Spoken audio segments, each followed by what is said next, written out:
खाते वाटप. खरं तर खाते वाटप कशी करावी जर आपण म्हटलं तर खाते वाटपासाठी 3 पर्याय आपल्यासमोर उभे राहतात. आणि खाते वाटपाचं कारण काय आहे का पूर्वीचे जे कुटुंब आहे मोठी कुटुंब होती आणि जमिनीची धारणा खूप मोठी होती. 40-40, 50-50 एकर क्षेत्र होतं. आजसुद्धा जो जिरायती पट्टा आहे त्या जिरायती पट्ट्यामध्ये एक 20 एकर 15 एकर किंवा जास्त जमीन धारणा आहे. मग अशा ठिकाणी जे भाऊ आहे ते कामानिमित्त जमीन कोरडवाहू असल्यामुळे ते बाहेरगावी थांबतात आणि जो गावी असतो तो शेती करतो. परंतु त्याला प्रत्यक्ष शेतीचे जे लाभ आहे, शासनाची योजना आहे, समजा प्रधानमंत्री जी योजना आहे सन्मान योजना, त्याच्या ज्या रकमा आहेत त्या मिळत नाही किंवा सोसायटी जी असते ती सोसायटी मिळत नाही, सोसायटीची कर्जमाफी होत नाही कारण तो अल्पभूधारक ठरत नाही किंवा अल्पभूधारक म्हणूनच्या ज्या योजना आहेत त्या मिळत नाही. मग त्या अनुषंगाने शेतकऱ्यांना जमिनीचं खाते वाटप केलं पाहिजे हा प्रश्न कायम भेडसावतो. खरं तर जमिनीचं खाते वाटप कसं करावं असं म्हटलं त्याला 3 प्रक्रिया आहे. नमस्कार मित्रांनो, पुन्हा एकदा आपण नवीन विषय घेऊन आपल्या समोर आलो आहेत की शेतकरी हा दिवसेंदिवस आपली जमीन ही कसतच राहतो. पण अशा बऱ्याच योजना आहे का त्याच्यापासून शेतकरी हा वंचित राहतो. त्याचं कारण असं आहे का एकाच कुटुंबात आता आजोबा पंजोबापासून किंवा चुलते काका एकत्र आहे, आत्या वगैरे आहेत, बहिणी आहेत, पण ती जमीन आपल्या नावावरच नाही. म्हणजे याचा अर्थ असं मला असं म्हणायचं आहे का खाते फोडलेच नाहीत किंवा खाते वाटप झालेलेच नाही. तर त्या संदर्भात आपण अधिक जाणून घेणार आहोत. कायदेतज्ञ आपल्याला नेहमीच मार्गदर्शन करत असतात असे कायदेतज्ञ श्री जी.एन. कापकर साहेब यांच्याकडून का खाते वाटप कसं करायचं ही आपण आज माहिती घेणार आहोत. नमस्कार साहेब. नमस्कार. खरं तर ग्रामीण भागामध्ये हा सातत्याने प्रश्न म्हणजे अडचणीचा जो प्रश्न आहे की खाते वाटप. खरं तर खाते वाटप कशी करावी जर आपण म्हटलं तर खाते वाटपासाठी 3 पर्याय आपल्यासमोर उभे राहतात. आणि खाते वाटपाचं कारण काय आहे का पूर्वीचे जे कुटुंब आहे मोठी कुटुंब होती आणि जमिनीची धारणा खूप मोठी होती. 40-40, 50-50 एकर क्षेत्र होतं. आजसुद्धा जो जिरायती पट्टा आहे त्या जिरायती पट्ट्यामध्ये एक 20 एकर 15 एकर किंवा जास्त जमीन धारणा आहे.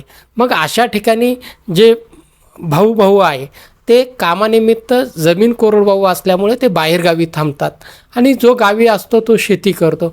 परंतु त्याला प्रत्यक्ष शेतीचे जे लाभ आहे, शासनाची योजना आहे, समजा प्रधानमंत्री जी योजना आहे सन्मान योजना, त्याच्या ज्या रकमा आहेत त्या मिळत नाही किंवा सोसायटी जी असते ती सोसायटी मिळत नाही, सोसायटीची कर्जमाफी होत नाही कारण तो अल्पभूधारक ठरत नाही किंवा अल्पभूधारक म्हणूनच्या ज्या योजना आहेत त्या मिळत नाही.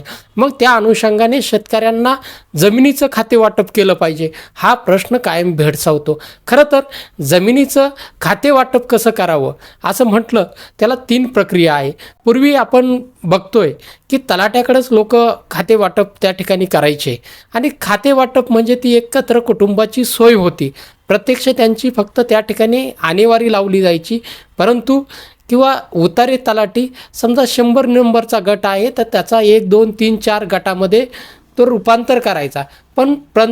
परंतु त्या 100 गटामध्ये कुणाचं क्षेत्र कुठं आहे ते नेमकं फिक्स करीत नसल्यामुळं त्या ठिकाणी परत पुन्हा वाद होतात की आमचं सरसनिरसमानाने वाटप झालं नाही आणि एकत्रची कुटुंबाची व्यवस्था म्हणून आणेवारी लावलेली आहे. खरं तर वाटप कसं केलं गेलं पाहिजे याबाबत मी या व्हिडिओमध्ये सांगणार आहे आणि त्या प्रक्रिया मी तुम्हाला सांगणार आहे. नक्कीच साहेब, असं होत राहतं का जमीन कुठं जाणार आहे, आपल्याच बाबी आपलंच हे, पण म्हणजे थोडंसं आपण म्हणजे चालढकल करतो किंवा आपल्याला भरपूर असा विश्वास राहतो का करून घेऊ आत्ताच कुठं चाललं करता येईल पण असं दिवस निघून जातात. आणि आता शेततळ्याच्या योजना असतील, गायगोठा असेल, अशा बऱ्याच योजना आहेत का त्याच्यापासून शेतकरी हा वंचित राहतो. त्याचं कारण एकच आहे का म्हणजे खाते वाटप न झालेल्यामुळे किंवा सेपरेट हिस्सेने झालेल्यामुळे. तर खाते वाटप करताना म्हणजे आपण आता नेमकं कोणाकडे गेलं पाहिजेत किंवा ते कशी प्रक्रिया केली असेल त्याबद्दल. खरं तर महत्त्वाचा मुद्दा आहे खाते वाटप कसं केलं पाहिजे. खरं तर आपल्याला महाराष्ट्र लँड रेव्हेन्यू कोडच्या 85 कलमाप्रमाणे तहसीलदारांकडे एक साधा अर्ज देऊन उतार्यामध्ये जे सर्व सहहिस्सेदार आहे म्हणजे सर्वांचे जे नावं आहे त्यांना सर्वांना त्या ठिकाणी जाऊन अर्ज देऊन 85 खाली तुम्हाला एक नाममात्र याच्यामध्ये त्या ठिकाणी तुमचं वाटप करता येतं. हा एक तहसीलदारांपुढे ते वाटप केलं जातं.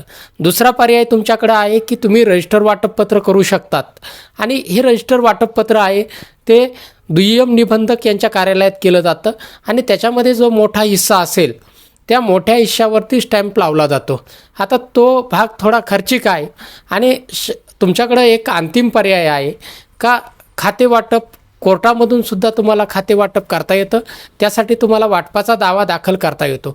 बऱ्याच वेळात असा विषय येतो की एक भाऊ तयार असतो आणि दुसरा भाऊ त्याला वाटप करून देत नाही. मग संमती न दिल्यामुळं जे वरचे 2 पर्याय आहे तहसीलदारांकडे सेक्शन 85 प्रमाणे जे वाटप आहे ते करता येत नाही आणि रजिस्टर वाटपसुद्धा करता येत नाही. शेवटी मग पर्याय उरतो की तुम्हाला त्या ठिकाणी त्या भावाच्या विरुद्ध वाटप करून न देणाऱ्या भावाच्या विरुद्ध त्या ठिकाणी तुम्हाला वाटपासाठी दावा दाखल करावा लागतो आणि मग ह्या वाटपासाठी दावा दाखल करण्यासाठी तुम्हाला कोर्टामध्ये दाखल केल्यानंतर कोर्ट त्याला नोटीस काढतं, त्याचं म्हणणं मागतं आणि त्याच्यामध्ये समान हिश्श्याने सरसनिरसमानाने वाटप करून देतं. ही प्रक्रिया जी आहे ती जरी गुंतागुंतीची असली परंतु त्याच्यामध्ये जर तुमच्यामध्ये संमती नसेल तर तुम्हाला कोर्ट वाटप करता येतं. दुसरा भाग असा आहे की तुम्ही साधारणतः तुमच्या संमती असेल तरी फॉर्मल तुम्ही कोर्टामध्ये दावा दाखल करू शकता आणि त्या दाव्यामध्ये लोक अदालतमध्ये किंवा मीडिएटर पुढं तडजोड करून तुमचा दावा तात्काळ निकाली काढू शकता. ही खूप कमी खर्चाची आणि पटकन होणारी प्रक्रिया आहे. त्याच्यामुळं कोर्टामध्ये दावा दाखल करणं वाटपाचा आणि त्याच्यामध्ये तडजोड करून घेणं. बाकीच्या भावांनी त्या दाव्यात तडजोडीला कुणाला किती क्षेत्र घेतलं, कसे हिस्से घेतले, त्याच्या दिशा आणि ते फिक्स करून घ्यायच्या. कुणाचे जर हक्क सोडा असेल तर ते हक्क सोडून घेता येतात आणि उद्या त्या वाटपाला मग कोर्टामध्ये परत पुन्हा चॅलेंज करता येत नाही. मग हा एक सर्वात सोपा पर्याय आहे. धन्यवाद साहेब. अगदी कमी वेळामध्ये चांगली अशी माहिती दिली आहे. कारण हे वाद गुंतागुंतीचे आणि जर संमती असेल तर लोक दर 3 महिन्याला लोकन्यायालय हे असते. तर त्याच्यात म्हणजे संमती जरी असली एका भावाने दावा करून बाकीच्यांना पार्टी करून तर ते तातडीने हे निकाली निघतं. अगदी छान अशी माहिती आपल्याला या ठिकाणी भेटली आहे. तुमचे खूप खूप आभार साहेब. धन्यवाद.